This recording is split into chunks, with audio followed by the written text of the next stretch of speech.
Baik, selanjutnya kepada yang terhormat Ibu Diah Ayu Kartika Wulan, silakan untuk menyampaikan pendidikan kesehatan pada siswa SDN 1 Pakestaji Kota Probolinggo. Dipersilahkan. Baik, terima kasih Bu Rima waktunya. Selamat pagi adik-adik semua.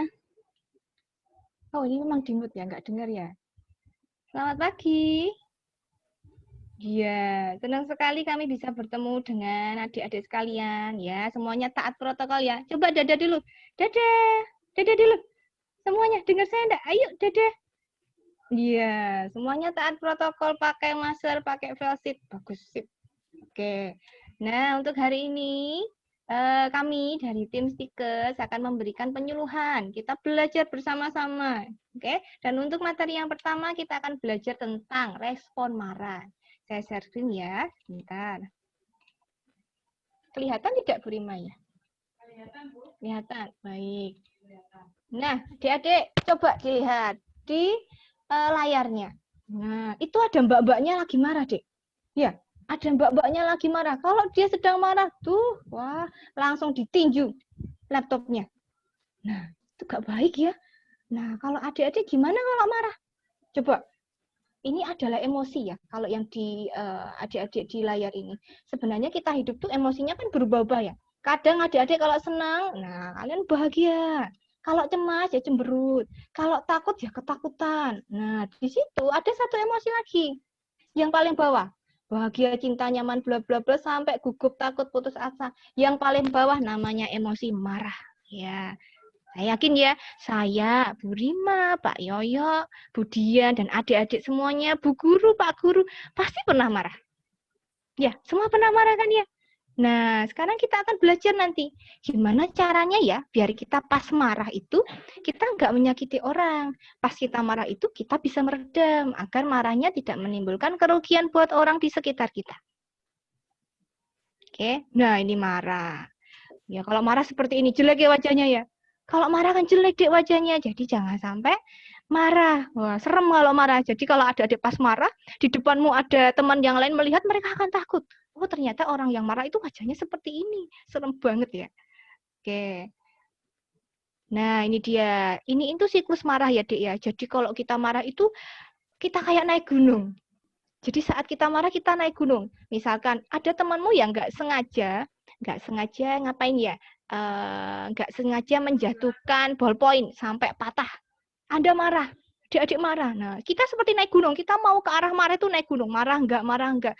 Kita akan merasa panas dulu biasanya. Panas, marah. Dan akhirnya kita akan membentak biasanya.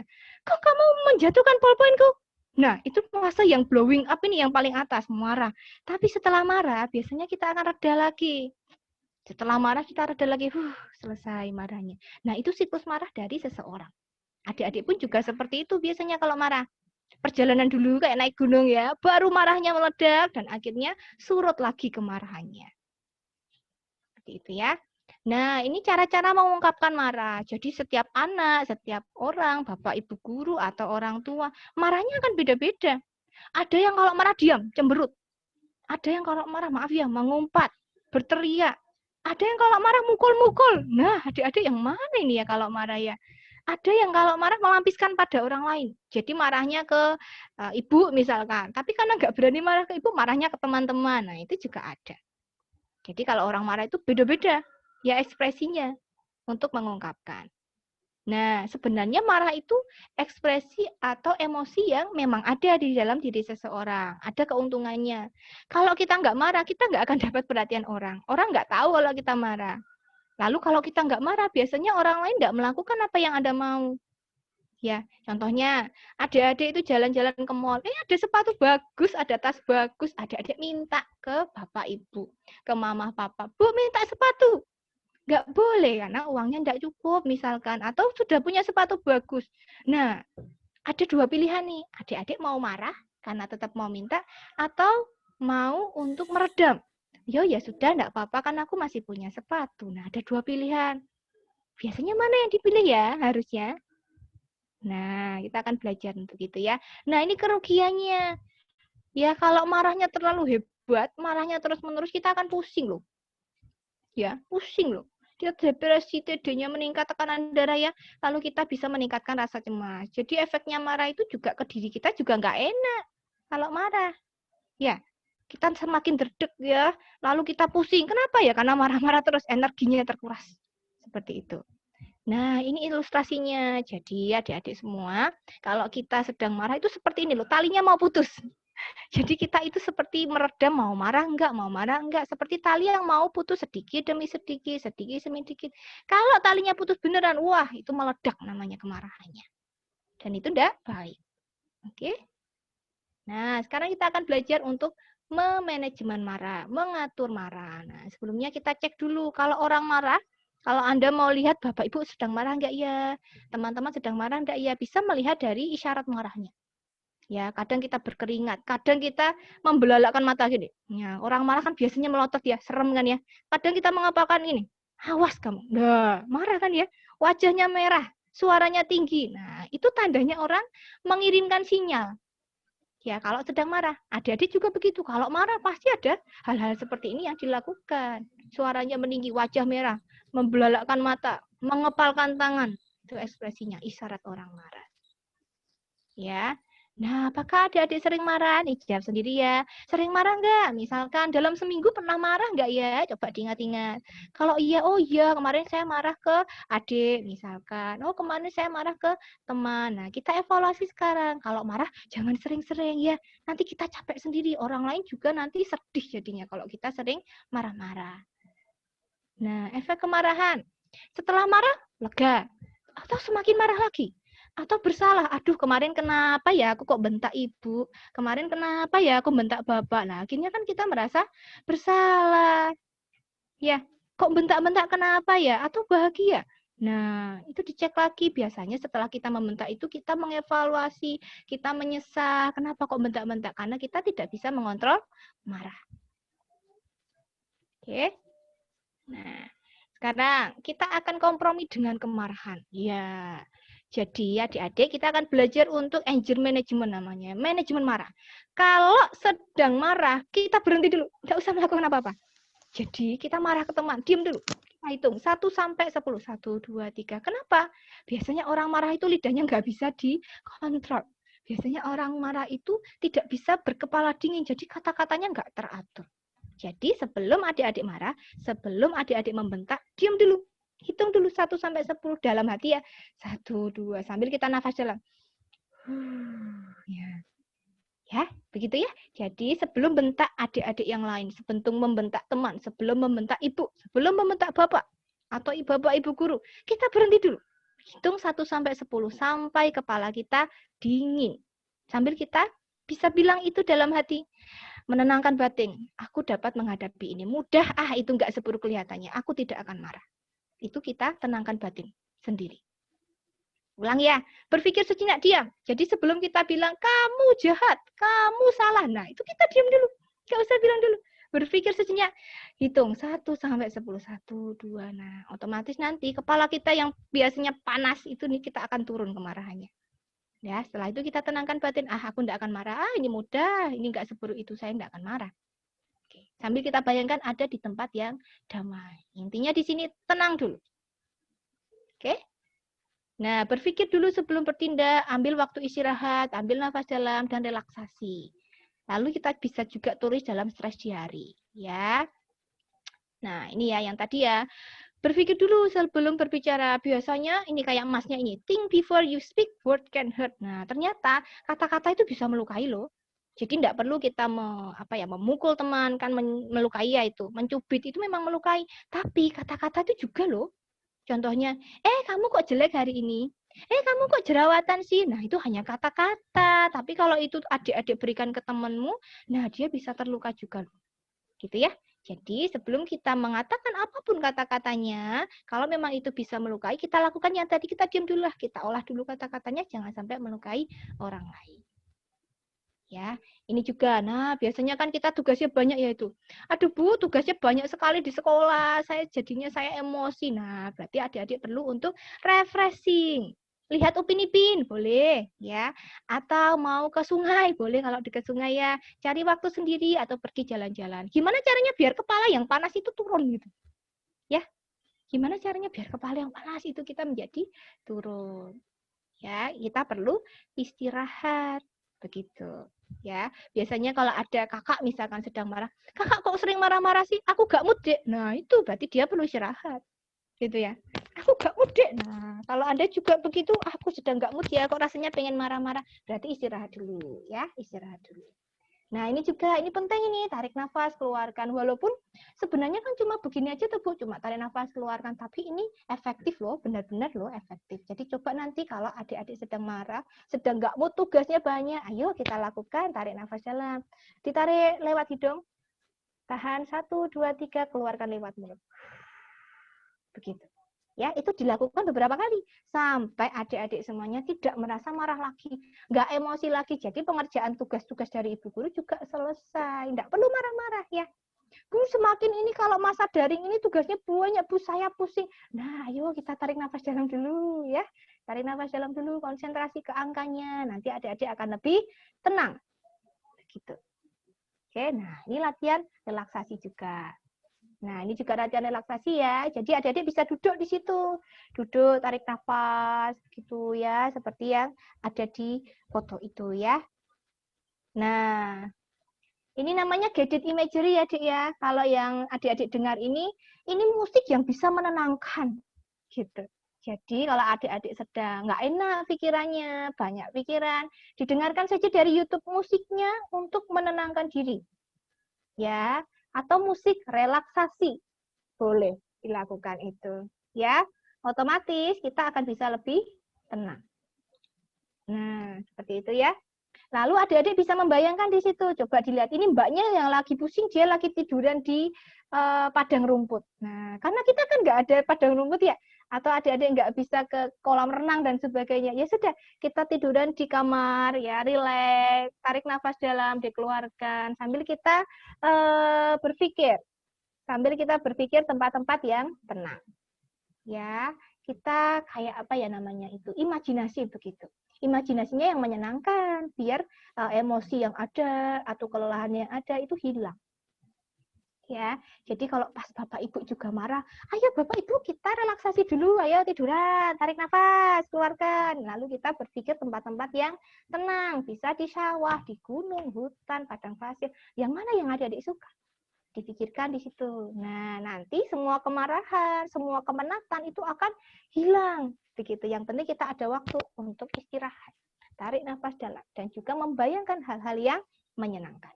Dipilih sendiri, adik-adik suka yang mana. Nanti dibayangkan ya kalau sedang capek, sedang marah sambil tarik nafas dalam. Nah, ada juga adik-adik itu yang sukanya menulis. Ya, di sini pasti ada ya yang suka nulis dalam diary. Nah, kalau stres juga daripada kita melampiaskan ke orang, kita tulis ke buku aja deh. Kalau buku kan enggak bisa marah ya. Kalau buku ditulis begitu kan ya enggak akan marah ke adik-adik. Nah, tapi kalau orang lain Anda marah, mereka juga biasanya marah loh. Gitu ya. Jadi, kalau kita sedang marah, oke, kita bisa tulis dalam stress diary. Ini contohnya stress diary-nya. Adik-adik bisa juga gambar di diary itu. Ya, gambarnya juga gambar-gambar yang menyenangkan. Ya, jadi stress diary dengan gambar yang menarik. Nah, dalam prosesnya adik-adik gambar, nulis, nah adik-adik nggak akan terasa, oh tiba-tiba kemarahannya sudah hilang. Gitu ya. Ini namanya metode distraksi atau pengalihan perhatian. Jadi kalau ada adik pas marah, sedang capek, penat, ayo buka stress diary-nya, ditulis di situ. Ada adik suka gambar, digambar, gambar-gambar yang menyenangkan, Upin Ipin boleh, atau gambar anjing, gambar kucing. Sambil adik-adik di situ mengungkapkan kemarahannya, aku itu sedang marah dengan siapa, begitu. Lalu kronologinya gimana, kenapa kok aku marah? Nah, ditulis di situ. Sampai perasaan adik-adik menjadi tenang.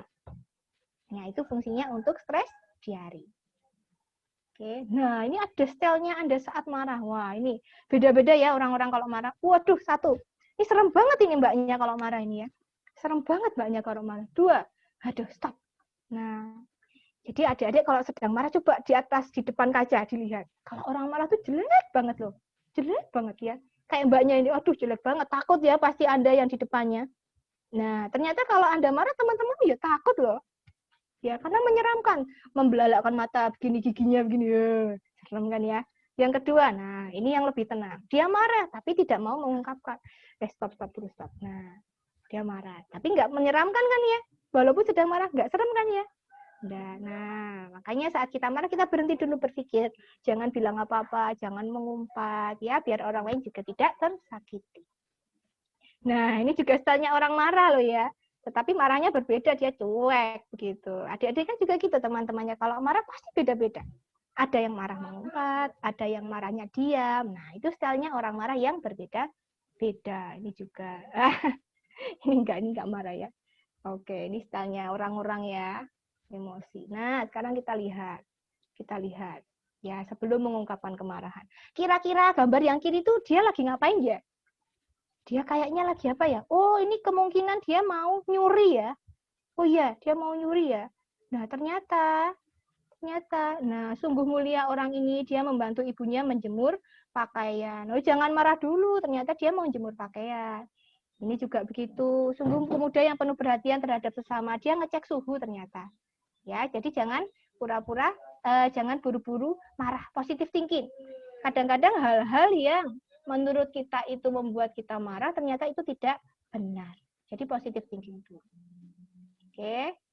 Nah, terakhir ya. Ini apa ini? Bentar. Udah. Sekarang ini terakhir ya. Ketika Anda marah dan mulai merasa marah, kita harus ingat kura-kura. Jadi tahu kura-kura? 1, 2, 3, kura-kura. Nah, kalau kita marah, kita seperti kura-kura, masuk ke cangkang dulu.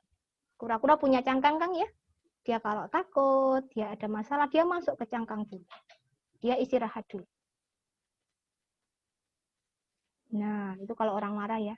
Gitu. Jadi kalau adik-adik sedang marah, masuk ke dalam cangkang. Kita pura-pura masuk ke dalam kamar begitu. Jangan marah dulu. Setelah itu, ya, setelah ambil waktu sendiri, kita ambil waktu untuk rileks dan tenang. Nah, ini kura-kuranya lagi ngompres kepala. Biar nggak marah-marah. Tadi ya, ambil nafas dalam dan dikeluarkan. Kita rileks dan juga tenang. Gitu. Kayak kura-kura. Ya, dikompres dingin itu kepalanya biar nggak panas. Ya. Setelah itu yang ketiga, kita pikirkan solusinya. Oh, tadi saya marahnya.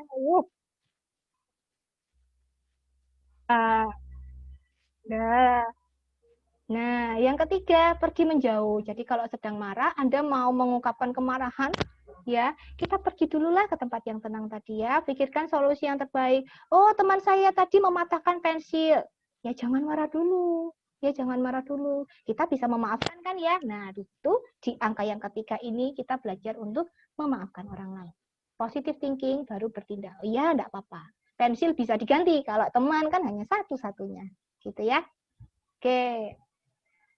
Anda perlu mengontrol diri sebelum kehilangan kontrol. Dah, gitu ya adik-adik semuanya. Jadi itu adalah cara kita untuk mengontrol kemarahan. Gitu. Baik, saya harap semuanya bisa memahami dan bisa melakukan di rumah. Intinya, jangan buru-buru marah, kita kepala dingin dulu, baru kita akan bertindak. Tarik nafas dalam, kita relaksasi, dan jangan buru-buru marah. Seperti itu ya. Baik, itu saja Bu Rima dari saya kembalikan. Terima kasih. Terima kasih Bu Dia Ayu Kartika Wulansari. Gimana adik-adik, adakah yang ditanyakan ke Bu Dia? Ada enggak yang bertanya ke Bu Dia?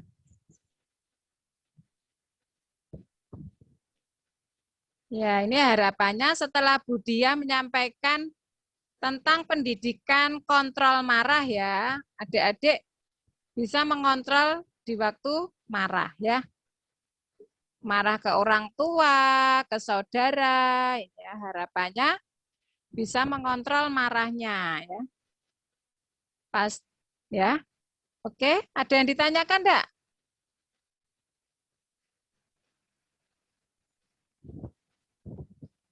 Kalau enggak ada, dilanjut kepada yang terhormat Ibu Dian Tafianda akan memberikan pendidikan kesehatan tentang pencegahan perilaku pelecehan seksual pada anak. Ini Bu Dian laptopnya ada gangguan, jadi bergabung dengan saya. Terima kasih. Dipersilakan untuk Budian.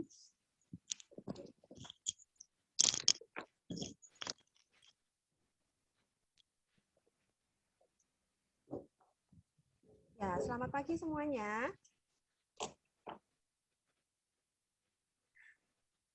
Selamat pagi. Masih semangat ya mendengarkan materi yang kedua ya. Baik.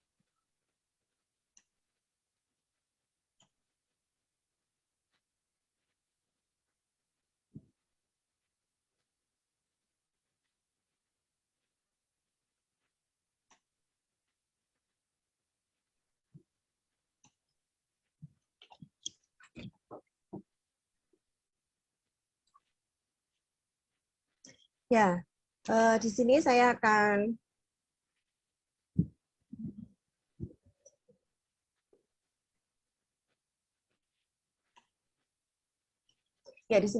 menjelaskan tentang pencegahan kekerasan seksual pada anak. Ya, kekerasan seksual di sini merupakan sebagai setiap tindakan seksual, usaha melakukan tindakan seksual, komentar, atau menyarankan untuk berperilaku seksual yang tidak disengaja ataupun sebaliknya. Tindakan pelanggaran untuk melakukan hubungan seksual dengan paksaan kepada seseorang. Ada nggak misalnya adik-adik pernah mengalami misal nih ada yang dicolek pantatnya? Ada nggak nih cewek-cewek? Ada. Diharapkan jangan sampai terjadi ya. Ya, diharapkan jangan sampai terjadi. Nah, kalau misalnya adik-adik pernah entah itu sengaja maupun tidak sengaja, hal itu sudah termasuk di perilaku kekerasan seksual yang dialami oleh adik-adik. Nah, di sini kita akan membahas tentang kekerasan seksualnya. Kekerasan seksual ini sering terjadi adalah ada dua, yang dinamakan dengan pelecehan seksual atau yang biasanya kalau di berita-berita itu adalah terjadi pemerkosaan. Nah, pelecehan seksual itu sendiri adalah segala bentuk perilaku yang berkonotasi seksual yang dilakukan secara sepihak dan tidak diharapkan oleh orang yang menjadi sasaran sehingga menimbulkan reaksi negatif seperti malu, marah, tersinggung, dan sebagainya pada diri si korban yang mengalami pelecehan seksual ini. Ya, ini adalah pelecehan seksual. Nah, biasanya pelaku pelecehan seksual itu orang yang biasa dikenal baik oleh si korban. Nah, dalam hal ini yang kita bahas adalah anak-anak, yaitu anak SD, ya. Bisa dari pihak keluarga, ya, dari kakeknya, entah itu kakek kandung, kakek tiri, ayah, paman, kakak kandung, pembantu, supir, tukang kebun, dan lain-lain yang biasanya itu sudah mengenal dekat dengan korbannya. Ya, kalau di sekolah ada guru, teman, penjaga sekolah, ya, atau karyawan di sekolah yang di sekolahan itu, gitu ya. Kemudian kalau di lingkungan luar lainnya, mungkin ada adik-adik yang sedang les privat, gitu ya, ada guru privatnya, pelatihan kursus, gitu ya, teman sepermainan, tetangga sebelah rumah. Gitu.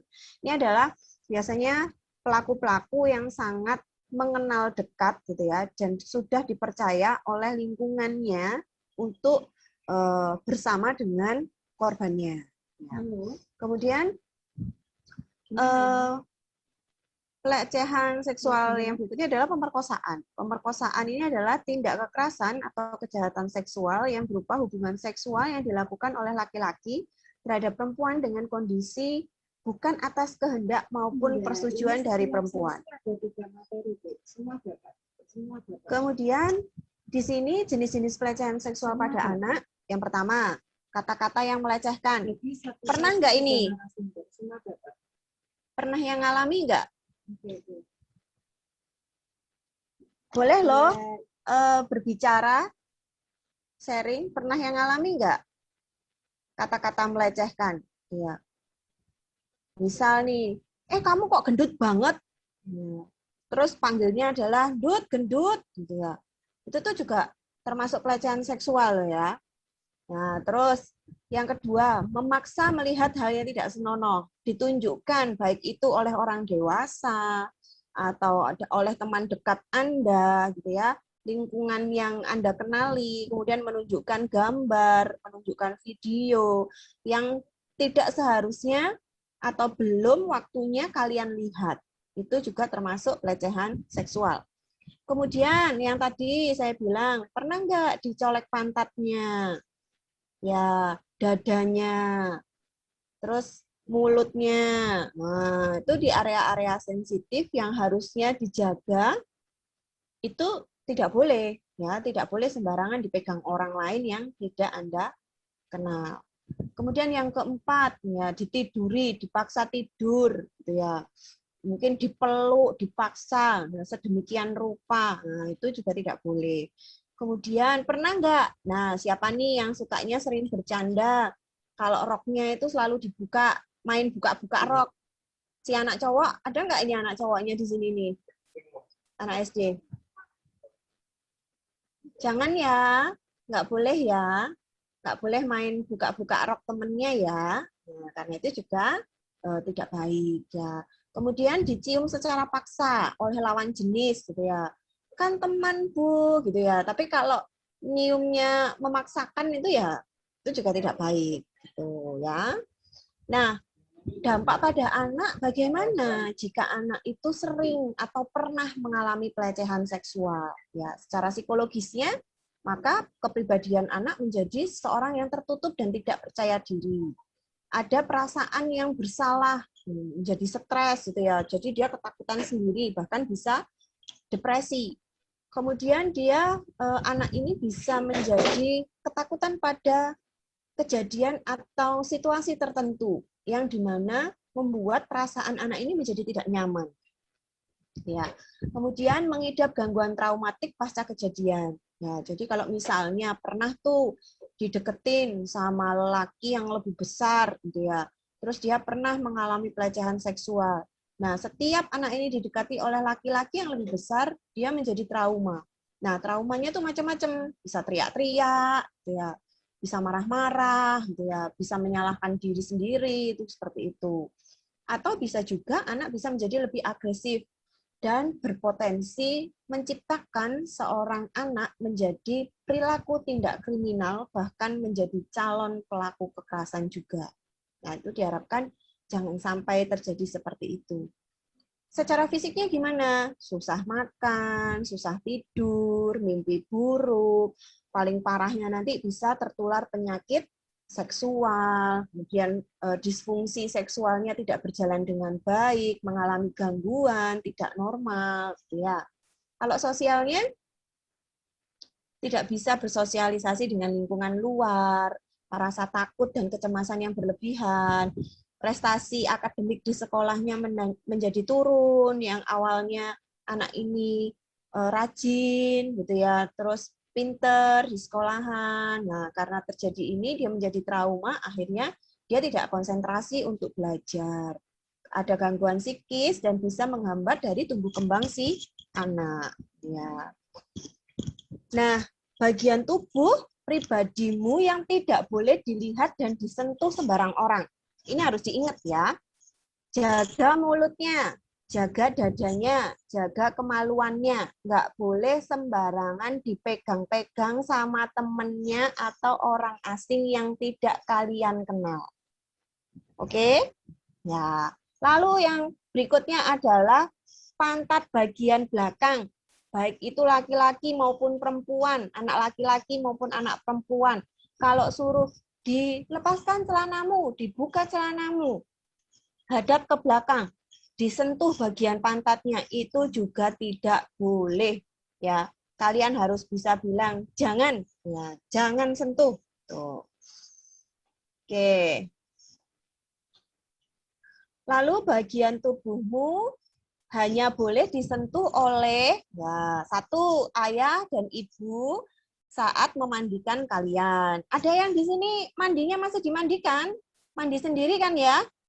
Sudah besar semua kok ya? Oh, untuk Kikin mandi sendiri ya, Kin?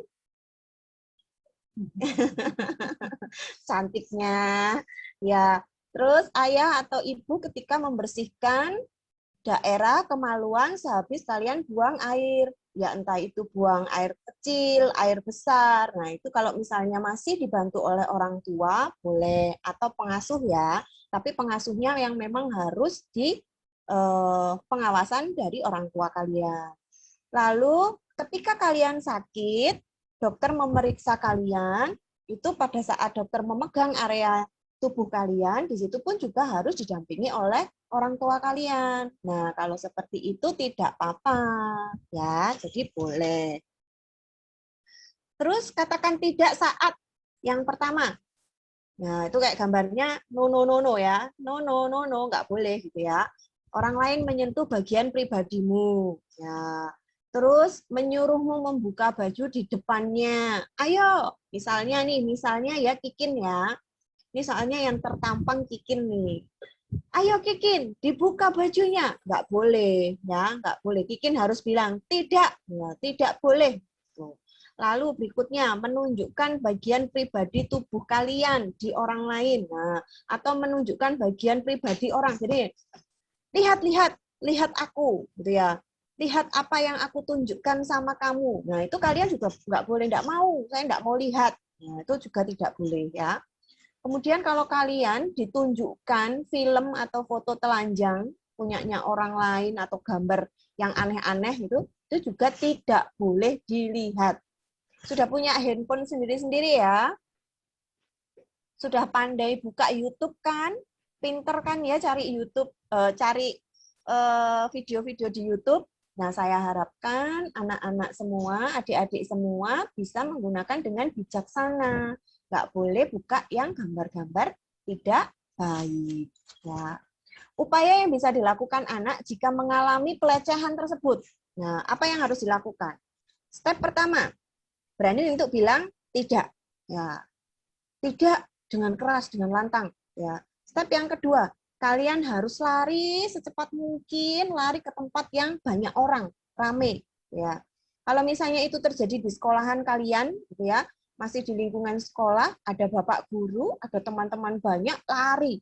Terus bilang, tolong saya. Ya, step yang ketiga. Kemudian step yang keempat, jangan takut, jangan malu untuk bilang ke orang tua kalian, guru, atau orang dewasa di sekitarmu. Kalau kamu pernah melakukan hal seperti itu. Supaya apa yang kalian katakan itu bisa membuat dampak jera kepada orang yang melakukan pelecehan seksual itu. Ya, jadi jangan pernah takut ya. Nah, ini mungkin di sini ada Bapak Ibu guru ya yang melihat ya, atau ada orang tua yang mendampingi anak-anaknya. Di sini tips untuk orang tuanya bagaimana gitu ya. Memandikan dan memakaikan baju kepada anak Anda sendiri jika anaknya memang masih membutuhkan bantuan. Kemudian yang kedua, selalu periksa kondisi tubuh anak Anda, khususnya di daerah-daerah yang sensitif, apakah mengalami kelainan atau ada perubahan khusus. Ya, kita memang sebagai orang tua harus lebih mencermati. Jangan biarkan orang tidak kenal untuk menyentuh anak Anda. Ya, jangan sembarangan mengizinkan orang lain untuk sentuh-sentuh, gitu ya. Kalau colek-colek pipi boleh nggak? Boleh, gitu ya. Asalkan kalian kan kenal, gitu ya. Misalnya teman kantor, tetangga, gitu kan, misalnya masih boleh lah ya, gitu ya. Tapi ya dalam konteks yang sewajarnya. Sering-sering mengobrol dan mendengarkan anak kita di saat anak kita bercerita, gitu ya, di saat anak kita mungkin berkeluh kesah, gitu ya. Kita memang sebagai orang tua harus menyediakan waktu tertentu untuk mendengarkan anak kita. Seringlah kita menyayangi dan memeluk anak. Kemudian berikan pakaian yang sopan kepada anak kita ketika berada di luar khususnya, ya. Kemudian jangan suka memarahi anak dan menyalahkan anak sendiri gitu ya, yang terlalu berlebihan mungkin ya Bapak Ibu, mungkin ada beberapa yang begitu gitu ya. Kemudian berkata baik dan lemah lembut kepada anak kita supaya anak kita bisa mengerti dan memahami apa yang ingin kita sampaikan kepada anak. Ya, kepedulian kita merupakan harapan bagi mereka. Ya.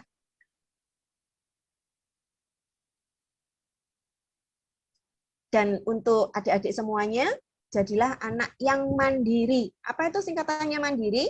Anak yang mampu menjaga diri sendiri. Ya. Terima kasih. Sekian dari saya tentang informasi gitu ya, bagaimana jika kita mengalami atau melihat kekerasan seksual di lingkungan kita, khususnya yang dialami oleh anak-anak, dan bagaimana upaya yang harus dilakukan oleh adik-adik semuanya jika merasa dirinya terancam gitu ya. Saya kok rasanya pernah ya Bu begitu gitu ya. Nah, ini salah satu tips atau informasi yang kiranya bisa bermanfaat untuk adik-adik semua dan para orang tua maupun para pendidik yang ada di SDN Pakis-Taji Probolinggo. Saya kembalikan ke Bu Rima, saya ucapkan terima kasih dan selamat pagi. Kombinasi polos.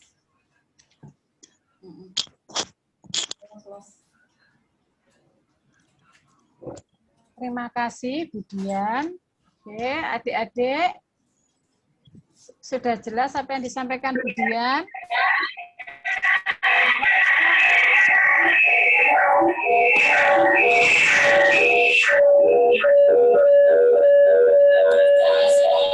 Ada kereta lewat ya ini. Ada kereta lewat. Oke. Ya. Jadi harapannya untuk pendidikan seksual pada anak ini, adik-adik bisa menjaga dirinya sendiri ya. Karena pelecehan seksual pada anak itu sangat ngeri ya. Ya kan? Ya, oke. Selanjutnya ini akan disampaikan materi lagi oleh Bapak Yoyo Febrijanto yang ganteng ini ya. Ini akan menyampaikan tentang etika batuk pada masa pandemi ini ya. Silakan yang terhormat Bapak Yoyo Febrijanto dipersilakan. Ya.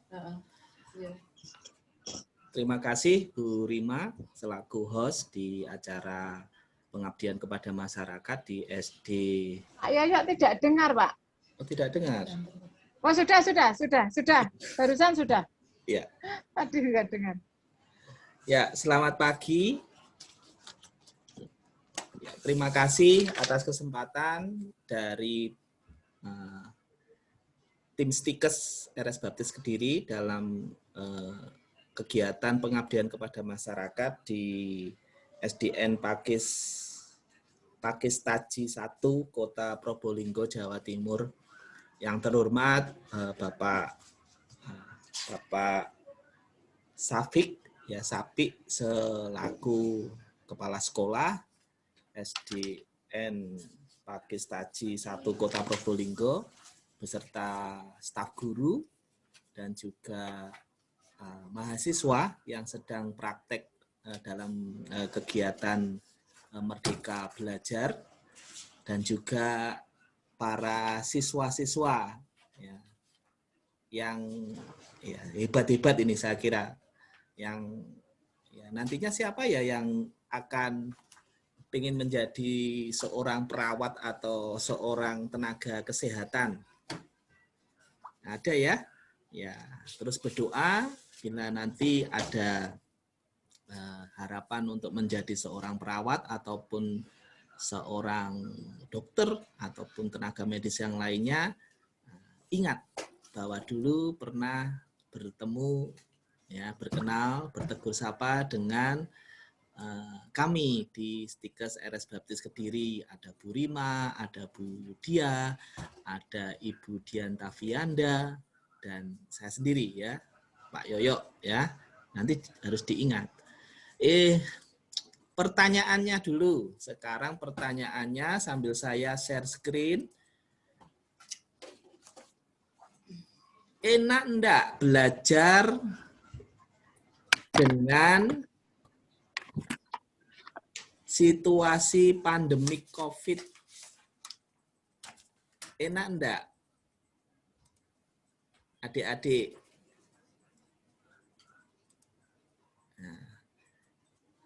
Enggak enak ya. Jadi kalau pada suatu pandemik ini harus pakai masker, harus pakai face shield, kalau sakit tidak boleh, kalau suhunya tinggi tidak boleh, disuruh tinggal di rumah, tidak boleh bergerombol, harus jaga jarak, ya, harus sering-sering cuci tangan, apalagi kalau sakitnya batuk. Oh, batuk. Ya, ada orang, ada teman-temannya kadang mengucilkan itu mengisolasi atau menghindari. Takut-takutnya nanti ada yang COVID. Oleh karena itu, kesempatan ini ya izinkan saya menyampaikan pengetahuan secara umum tentang pencegahan COVID dan juga edukasi batuk efektif dan etika batuk. Ya. Seperti itu. Ya. Mari kita lihat. Memang gambarnya ini agak buram biar adik-adik masih ingat COVID itu apa? Ada yang 3M, ada yang 5M. Ya. Kira-kira masih ingat apa enggak? Himbauannya Pak Jokowi, himbauan yang dilihat di TV-TV itu. Ya. Sering cuci tangan, ya, wash hand.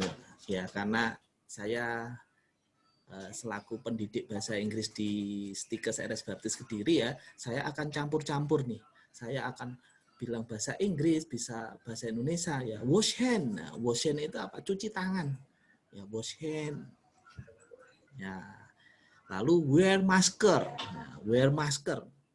Nah, tadi ada yang saya lihat pakai face shield. Ya, face shield. Ada yang pakai maskernya tidak betul. Ya, ayo dibetulkan. Karena apa? Adik-adik ini ada di kelas toh, ya di kelas bergerombol. Sekarang dicek lagi. Nah, memakai maskernya sudah betul apa tidak? Saya lihat. Ila Isa masih belum betul pakai maskernya. Saya lihat lagi di sini. Selin maskernya diturunkan. Ya, ada lagi enggak ini? Oh, tidak ada. Terima kasih ya, maskernya sudah dibetulkan. Ya, baik. Loh, kenapa? Waktu pencegahan COVID ini kok tidak ada tulisannya menggunakan face shield? Ya, besok yang pakai face shield sekalian ditambahkan masker ya, tetap membawa masker ya. Di sini ada Keke ini Ike ya. Ike masih pakai face shield ya. Jadi face shield-nya ini belum melindungi kita. Ya, jadi ya besok kalau ke sekolahan lagi pakai masker, akan lebih baik lagi tambah face shield biar keren gitu ya.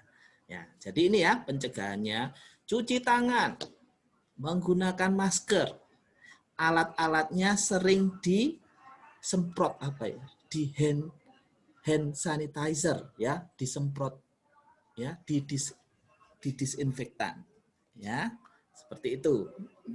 Oh ya, ini ada satu lagi timnya, ada Ibu Aris ya juga. Jadi tim kami banyak ternyata ya. Jadi tim kita banyak. Jadi ada Bu Rima, Bu Dia, Bu Diantavianda, Ibu Aris, dan saya sendiri Yoyo ya. Lalu apalagi di sini? Berjaga jarak. Ya, tadi yang bergerombol, ingat kita ada jaraknya. Jarak ya dulu. Kita enggak boleh bergerombol. Ya, ada enggak temannya yang sakit lalu tinggal di rumah atau isolasi? Ya, perhatikan gambar yang terakhir ini adalah batuk. Nah, sekarang pertanyaan lagi. Ada enggak yang di sini kalau batuknya dibuka, batuknya menghadap ke teman-temannya? Ya, karena apa ya? Bercanda ya, bercanda tapi batuknya atau bersinnya dihadapkan ke teman-temannya, moncrot maaf ya, hajing, ya seperti itu enggak boleh ya, enggak boleh, karena apa? Bisa membahayakan teman-teman di sekitar. Ya, saya juga terus melihat, siapa tahu ada yang masih belum menggunakan masker dengan benar. Ya, berarti kan ini gambarnya kalau batuk ditutup lengan ya, ditutup lengan baju. Nah, ini lebih jelas lagi. Ya, lebih jelas lagi. Ya. Oh, dulu kalau batuk itu kalau tidak ada COVID, saya batuknya hanya begini. Tidak apa-apa, kita tutup dengan tangan. Tapi sekarang ternyata apa? Deng dong, ya. Batuk dengan tangan seperti ini ternyata enggak boleh. Karena apa? Takutnya nanti setelah batuk-batuk tangan ini apa? Pegang muka, ya. Masuk mulut, ya, seperti itu. Jadi sekarang kalau batuk bagaimana? Pakai lengan baju. Ditutup seperti ini. Ya. Jadi tidak mengenai tangan kita. Ya, seperti itu. Yang selanjutnya gambar yang ini ya, diperhatikan. Ya. Kita enggak boleh tangan-tangan kita yang biasa kita pegang pakai laptop, pakai HP, apalagi yang suka gigit-gigit ujung jari. Nah, ada enggak yang kebiasaan gigit-gigit seperti ini? Itu tidak boleh. Ya. Jadi selain pakai masker, ada yang pakai sarung tangan seperti itu. Tapi kalau tidak ada sarung tangan, kita apa? Cuci tangan dengan sabun, dengan air mengalir, menjaga jarak, tinggal di rumah ataupun di sekolah dengan perlindungan yang baik, ya, pakai masker, ya, sering cuci tangan, itu lebih baik, ya. Begitu ya, adik-adik. Ya, sekarang kita masuk ya, lihat gambar-gambarnya itu tadi. Nanti di belakang pasti ada pertanyaan ya. Nanti saya akan lihat siapa yang bisa menjawab ya. Ini lebih khusus. Mungkin sudah diajari ya, mungkin sebelumnya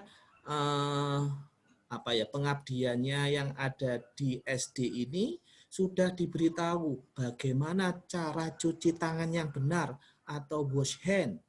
Ya, ini bisa diperhatikan. Ya, jadi ada air mengalir, lalu menggunakan sabun, ya, lalu apa? Meolesi ya, seluruh tangan ya. Lalu punggungnya bergantian, selah-selah jarinya, lalu ujung-ujung kukunya. Ya, kalau kita nggak biasa, biasanya yang sering kebiasaan menggigit jari-jari itu juga kalau nggak sering cuci tangan apa? Kumannya masuk. Ya, kalau kumannya tidak jahat, kalau kumannya jahat seperti COVID, nanti bisa sakit. Ya. Yang terakhir selanjutnya ini ada ibu jarinya dibersihkan. Yang lain selanjutnya ujung-ujungnya itu, dan terakhir dibilas. Ya. Jadi tadi ada apa? Batuknya, ya, yang benar bagaimana? Cuci tangannya yang benar bagaimana? Maskernya, pakai masker yang benar bagaimana? Jangan ditaruh di leher, jangan ditaruh di mata. Nah, kalau di mata kayak di orang tidur nanti ya. Hidungnya kelihatan, ya, mulutnya kelihatan, atau bahkan tidak pakai masker. Ya, itu. Nah, sekarang kita masuk. Apa sih batuk efektif itu?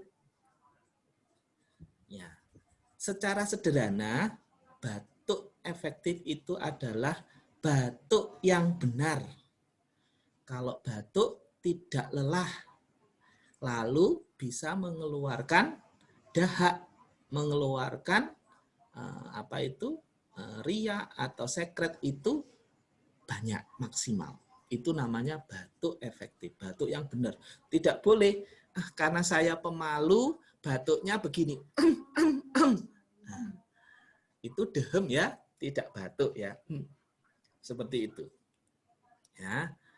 Lalu apa sih tujuannya batuk? Ya. Kalau batuknya banyak dahaknya di dalam saluran pernafasan, itu bisa mengakibatkan sesak. Kalau batuknya salah, nanti bisa kelelahan. Ya. Jadi menghemat energi. Ya.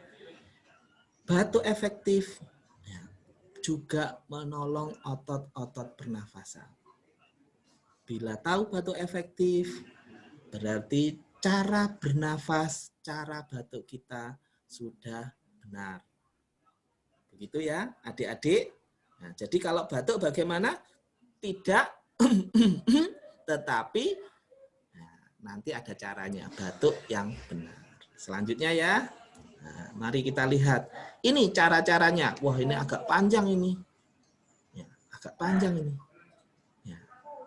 Jadi, batuk efektif, batuk yang benar. Ya, kalau nanti adik-adik ada yang mengeluh batuk, ya, kalau mengeluh batuk, bilang ke bapak, ibu. Atau kalau batuknya ditemukan di sekolah, bilang ke bapak ibu guru. Ya, mungkin yang dianjurkan bisa minum air hangat. Ya, jadi kalau sering tiap pagi minum air hangat, apakah itu teh hangat, itu akan mengencerkan atau melegakan pernafasan kita. Ya, jadi kalau waktu batuk bisa. Nah, ini tekniknya ya. Duduk, lalu nafas dari hidung. Ya. Dihembuskan dulu, latihan dulu. Dihembuskan dulu. Ya, yang terakhir ditarik nafasnya. Lalu dibatukkan dengan spontan dan kuat. Ya, kaget ya. Pak Yoyo yang di sini juga kaget ini ya. Dibatukkan spontan, ya, nanti akan keluar dahaknya. Ya, tadi kalau enggak batuknya salah, kelelahan, ya. Nah, lalu bisa apa itu ya? Kalau kelelahan bisa lemes. Oleh karena itu, sekali batuk lebih baik menggunakan batuk efektif biar cepat langsung keluar, nafasnya bisa lega. Itu tentang batuk efektif ya. Nah, sekarang kalau batuk, ya, batuk itu juga punya etika. Etika itu seperti sopan santun, ya, sopan santun atau tata krama. Seperti kalau adik-adik datang ke sekolah, ketemu Pak Guru, bilang selamat pagi, ya. Seperti itu, assalamualaikum, ya, seperti itu, ya, itu ada sopan santun atau etika. Di batuk pun juga seperti itu, adik-adik. Kalau batuk nggak boleh dekat temennya, dekat Pak Guru, maskernya dibuka, langsung wajeng gitu, nggak boleh, ya, seperti itu, ya. Jadi tadi ada etika batuknya, apa? Ditakuti kalau yang batuk bisa menularkan sakit, apalagi pada masa pandemik ini terjadi apa? COVID lewat batuk, ya.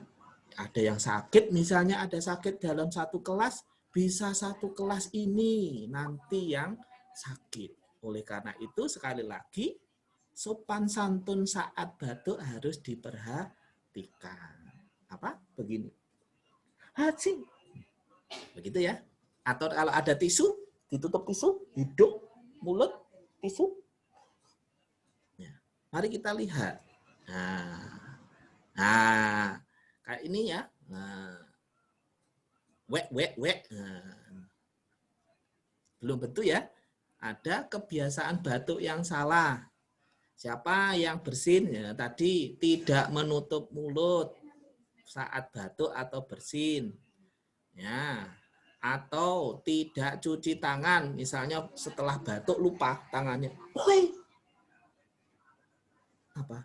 Diserni baju, diserni teman, ya enggak boleh. Itu enggak boleh, ya. Lalu setelah batuk apa? Meludah di sembarang tempat. Wah, cuh. Enggak boleh. Ya. Apalagi kalau sakit. Wajib menggunakan masker. Sudah. Ya. Jadi kalau sudah masuk sekolah pasti semuanya sehat. Itu ya kebiasaan yang enggak boleh. Ya. Nah, ini etika batuk. Ya, perhatikan ya etika batuk. Ya, saya mau cek ada enggak ya maskernya yang masih salah? Tidak ada. Semuanya maskernya menggunakannya dengan benar. Ya. Tutup hidung atau mulut Anda dengan lengan baju. Begitu ya. Ya. Nah, diperhatikan itu. Kalau sedang batuk, bawa juga apa? Tisu atau Pak, suaranya kurang keras, Pak Yoyo. Ya? Suaranya kurang keras. Ya. Pakai tisu ya atau sapu tangan. Ya, kalau sapu tangan sudah digunakan untuk batuk, ya dalam sehari segera dicuci, jangan nanti masuk sapu digunakan lagi. Jangan ya. 1 hari segera dicuci, ya. Ya. Kalau ada tisu, ya, yang tisu-tisu itu segera dibuang di tempat sampah. Jangan setelah bersin atau batuk apa? Ditaruh di meja, ya, ditaruh dibuang di sembarangan, jangan. Dan yang terakhir adalah sering-sering cuci tangan. Ya, cuci tangan pakai sabun dengan air mengalir. Baik, adik-adik, nah, saya bilang adik-adik, nah, sudah mengerti apa belum? Kalau sudah mengerti semuanya, saya akan buka. Nah, saya buka. Nah, ini ada pertanyaan sederhana. Ayo, kira-kira Bella bisa menjawab apa tidak? Bella. Iya. Bella bilang aja, B, loh. Bella aja langsung ditutup. Ya. Ya, enggak apa-apa. Ya. Ya, yang lainnya. Pertanyaan Selin. Selin bisa menjawab. Pertanyaan pertama. Batuk ditutup dengan telapak tangan. Benar atau salah? Nah, nomor 1. Batuk ditutup.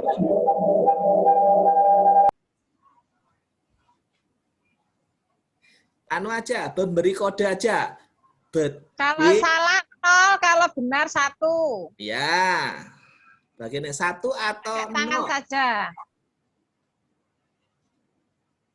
Ya. Loh, kok 1 benar? 0 ya. Salah ya. Nah, jadi nggak boleh dengan tangan ini. Ya, pakai ya, lengan gitu. Ya. Lagi Selin lagi ya, Selin lagi. Nah, atau sampingnya Selin temannya. Yang kedua, gigit-gigit ujung jari atau kuku. Boleh atau tidak? 1 atau 0?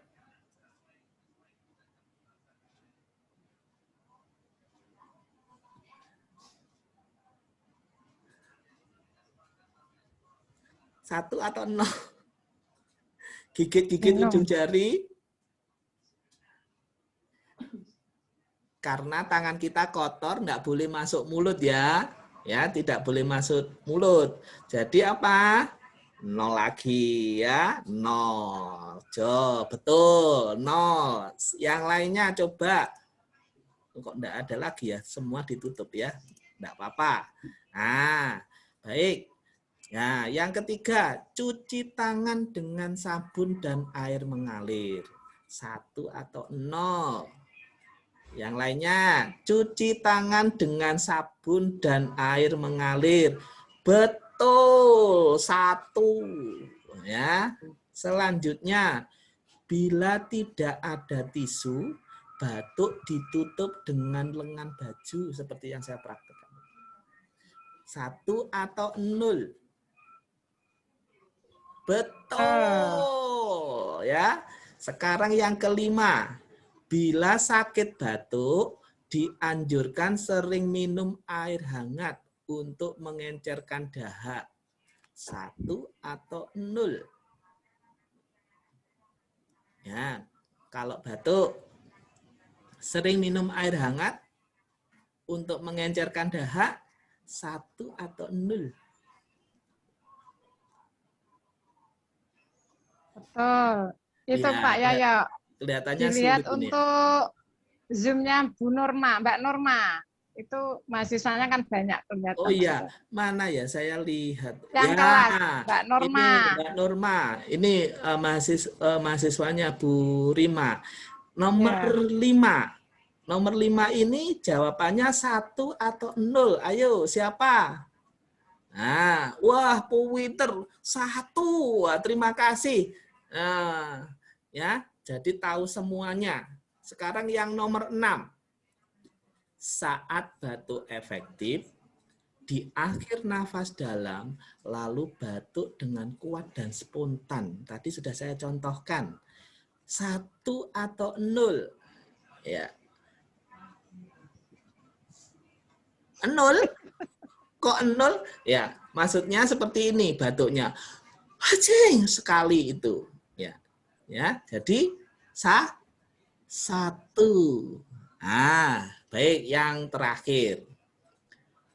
Pergi ke sekolah atau saat batuk memakai masker yang bersih. 1 atau 0. Betul sekali. Ya, terima kasih. Ya, waktu saya kembalikan ke Ibu Rima. Ternyata sebagian adik-adik sudah mengerti ya tentang batuk efektif dan etika batuk. Ya. Baik, terima kasih. Semua semoga bermanfaat bagi adik-adik di SDN Pakis Taji 1 Kota Probolinggo, Jawa Timur. Tuhan memberkati. Oke, terima kasih Pak Yoyo. Ini nanti akan dilanjutkan sesi yang kedua untuk kelas 3 dan 4 ya. Pak Yoyo silakan di-stop dulu share screen-nya ya. Ya, ini adik-adik terima kasih. Harapannya nanti adik-adik semuanya bisa memahami ya, bisa menjaga diri, bisa menjaga kesehatan, bisa menjaga dari pelecehan seksual, bisa menjaga untuk kontrol diri waktu marah ya. Untuk kelas 1 dan 2 terima kasih atas partisipasinya. Kami ucapkan terima kasih. Selanjutnya bisa bergantian dengan siswa kelas 3 dan 4. Terima kasih banyak. Untuk kelas 1 dan 2.